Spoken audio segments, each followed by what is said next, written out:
Rapidamente, a gente quer fazer uma quebra hoje bem objetiva. Abra sua Bíblia no livro de Colossenses.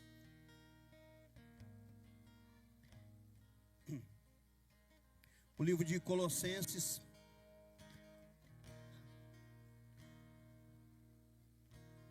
Se puder dar um pouquinho mais de retorno aqui. Está meio abafado aqui, isso aqui, não sei se é o microfone.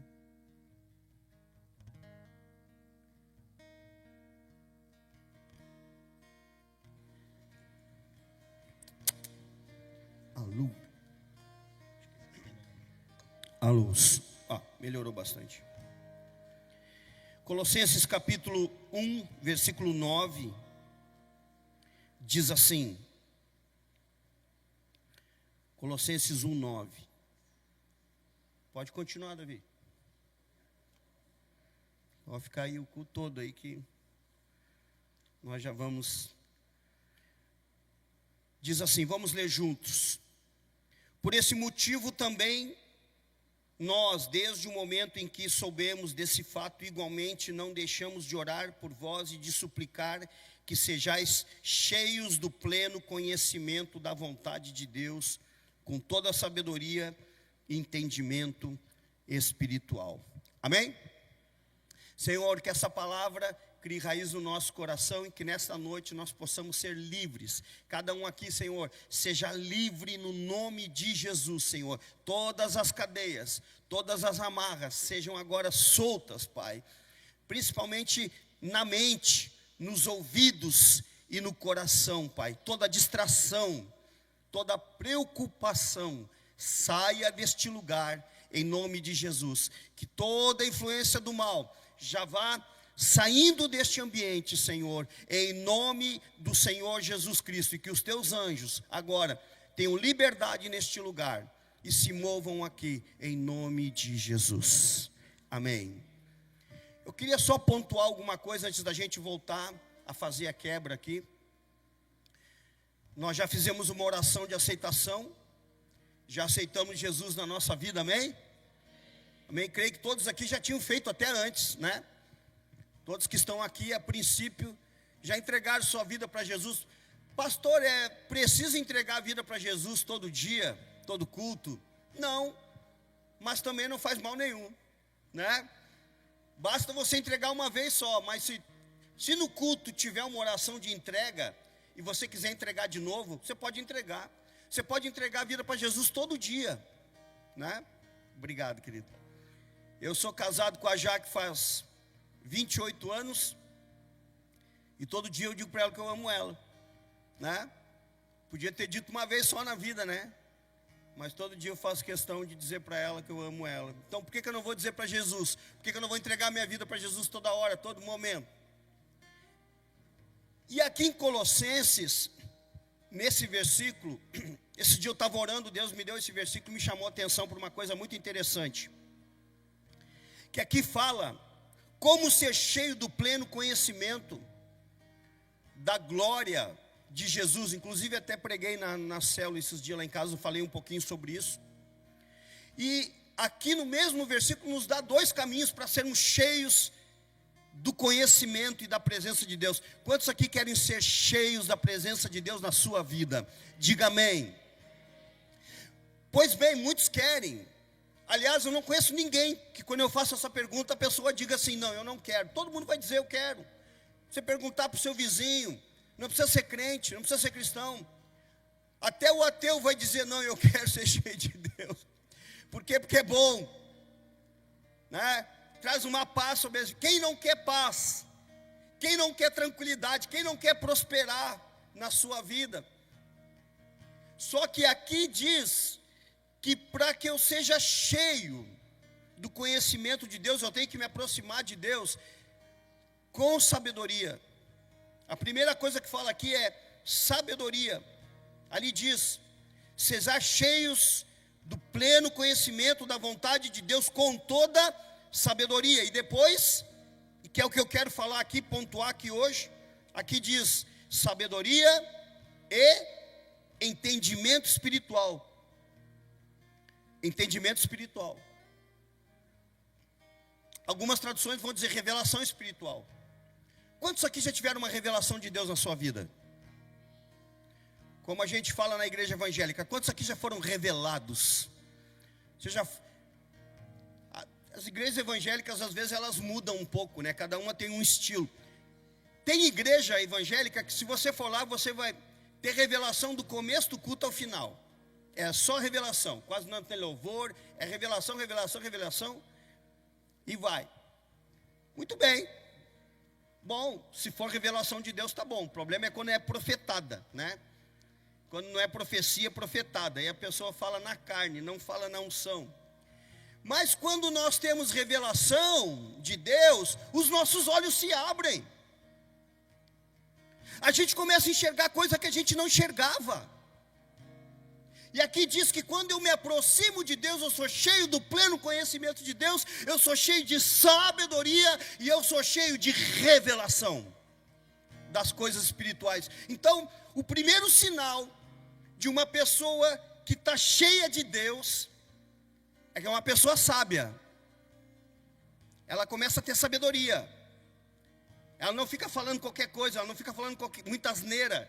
Ela não fica abrindo a boca que nem um debilóide falando um monte de coisa. Que a Bíblia diz que quando a gente fala demais, a gente é tido como tolo. Ela tem sabedoria, ela segura. Ela engole a raiva, ela engole o sapo. Ela se estabiliza, ela não se desestabiliza por nada. O bispo Marcelo falou um pouco sobre isso domingo. E aí o segundo passo, que é o quê? Revelação. Sabe o que é revelação, meu irmão? É quando os teus olhos se abrem para o que há por detrás das coisas.